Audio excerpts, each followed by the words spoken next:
एक बार शहर में पुलिस ने सभी चोरों की नाक में दम कर दिया था। सभी चोर एक के बाद एक पकड़े जा रहे थे। केवल एक चोर थोड़ी सी चालाकी से छिप गया था। तब उसके मन में एक विचार आया कि अगर वो भगवा रंग के कपड़े पहनकर साधु बन। इस दुनिया में चोरों को भले ही जूता मारा जाता है, लेकिन अगर वही चोर भगवा वस्त्र पहन ले तो उसके पैरों की पूजा की जाती है। इस रूप में वह चोर साधु बनकर बेफिक्र होकर घूमने लगता है। थोड़े ही दिनों बाद कुछ यूं होता है। उस नकली साधु में यानी कि चोर में एक कौशल था कि वह अपने वचनों में बहुत निपुण था। वह अपने उपदेश को बहुत मनोबल से प्रस्तुत करता था। इसी कारण वह नकली साधु बड़ा मशहूर बन गया। उसके कई शिष्य उसके पीछे हो गए। अनेक लोग उसकी शिक्षाओं का पालन करने लगे। उसे बिना किसी चार्ज के भोजन मिलने लगा, लेकिन उसे संसारिक जीवन से अलग होने का दुख बना रहता था। थोड़े और दिन बीतने बाद उस नकली साधु ने अपने शिष्यों के साथ जंगल में निवास किया। तभी वहां एक सेठ पहुंचा। सेठ को भी उस नकली साधु के वाक्यों का प्रभाव पसंद आया। साधु से मिलकर जब सेठ अपने घर पहुंचा, उसे एक विचार आया। वास्तव में सेठ के मन में एक दुविधा थी। उसके पास बहुत सोना था, लेकिन चोरों के डर के कारण वह अपने घर में उसे रखने का साहस नहीं कर सकता था। उसने सोचा, क्यों न ये सोना साधु के आश्रम में रख दिया जाए, क्योंकि साधु को कभी कोई मोहमाया की परवाह नहीं होती। वे तो भगवान की भक्ति में खोए रहते हैं। किसी को ऐसे देवता पर संदेह भी नहीं हो सकता कि उनके आश्रम में सोना रखा हो। इस तरह सोचकर सेठ दूसरे दिन सोना लेकर पाखंडी साधु के आश्रम गया और उससे पूरी बात साझा की। फिर पाखंडी साधु का दिल खुश हो गया। उसकी आंखों में उस सोने की पोतली को हड़पने की साजिश दिख रही थी। सेठ ने वह सोने की पोतली आश्रम के एक पेड़ के नीचे दबा दी और वहां से चला गया। अब साधु को नींद कहाँ आनी थी।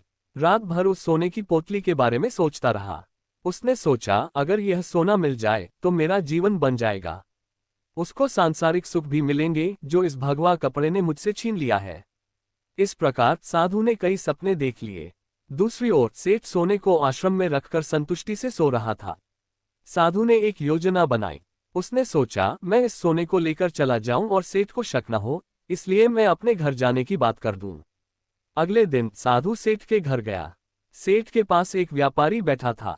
साधु की आगमन देखकर सेठ खुशी से उछल पड़ा और कई पकवान बनाकर खिलाया। साधु सेठ से अपने जाने की बात कहता है, जिस पर सेठ दुखी होकर उसे रोकने की कोशिश करता है, लेकिन साधु कहता है वो एक संत है जिसकी कोई स्थानिकता नहीं है। वह लोगों को मार्गदर्शन देने के लिए घूमते हैं। इस पर साधु बाहर निकलता है और जानबूझकर सेठ के घर से एक तिनका उठा लेता है। थोड़ी देर बाद साधु वापस आता है, जिसे देखकर सेठ पूछता है कि वह क्यों वापस आया। तब साधु कहता है, आपके घर का ये तिनका मेरी धोती में लटककर मेरे साथ चला जा रहा था, इसलिए लौटाने आया हूं। सेठ हाथ जोड़कर कहता है, इसकी क्या जरूरत थी। तब साधु कहता है, इस संसार की किसी वस्तु पर संत का कोई हक नहीं होता। फिर अपनी बातों से सेठ को मोहित कर देता है और चला जाता है। ये सारी घटना सेठ का व्यापारी दोस्त भी बड़ी बारीकी से देख रहा था। साधु के जाने के बाद व्यापारी सेठ से पूछता है, यह बाबा कौन थे। सेठ अपने दोस्त व्यापारी को सारी बात बताता है, जिसे सुनने के बाद व्यापारी जोर जोर से ठहाके लगाकर हंसने लगता है। सेठ व्यापारी से हंसने का कारण पूछता है। तब व्यापारी समझाता है कि यह कोई बाबा नहीं हो सकता, ये जरूर कोई ठग होगा जो तुम्हें लूट कर ले गया। ढोंगी साधु के बातों के जाल में फंसे सेठ को उसकी बातों पर विश्वास नहीं होता। व्यापारी कहता है कि अगर तुम्हें मेरी बातों पर भरोसा नहीं है तो जाओ, जाकर देखो, जहां तुमने सोना गाड़ा है वहां तुम्हें अब कुछ नहीं मिलने वाला। सेठ और व्यापारी उसी जगह जाते हैं जहां सेठ ने सोना दबाया था। खुदाई करने पर वहां कुछ नहीं मिलता, जिसे देखकर सेठ छाती पीटकर रोने लगता है।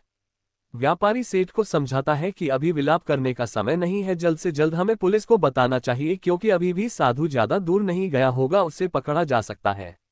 इसके बाद सेठ और व्यापारी ने पुलिस को बताया और पुलिस ने पाखंडी साधु को पकड़ लिया। इसके बाद सबको पता चला कि यह कोई सिद्ध बाबा नहीं था, वरन महान चोर जिसने अपनी बातों का जादू चलाकर लोगों को ठगा था।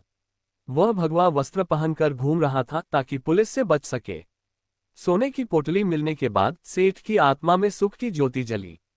सेठ व्यापारी से पूछता है कि उसको कैसे पता चला कि साधु पाखंडी था। व्यापारी ने कहा, साधु ने बार बार अपनी तारीफ की। संत कितने महान होते हैं ये सिर्फ उनके द्वारा नहीं कहना चाहिए। वास्तविक संत को तो उसकी कोई स्थानिकता नहीं होती, उसे उसकी महानता का दिखावा करने की आवश्यकता नहीं होती। इस तरह साधु ने अपनी चाल से कई लोगों को ठग लिया। इस उदाहरण से हमें ये सीखने को मिलता है कि हमें आवश्यकता है कि हम साधुओं और बाबाओं की प्रत्येक बात पर यकीन नहीं करें, बल्कि हमें उनके शब्दों की परीक्षा करनी चाहिए। व्यापारी ने सही समय पर सही निर्णय लिया और सेठ को उस धोखाधड़ी साधु की पहचान करवाई।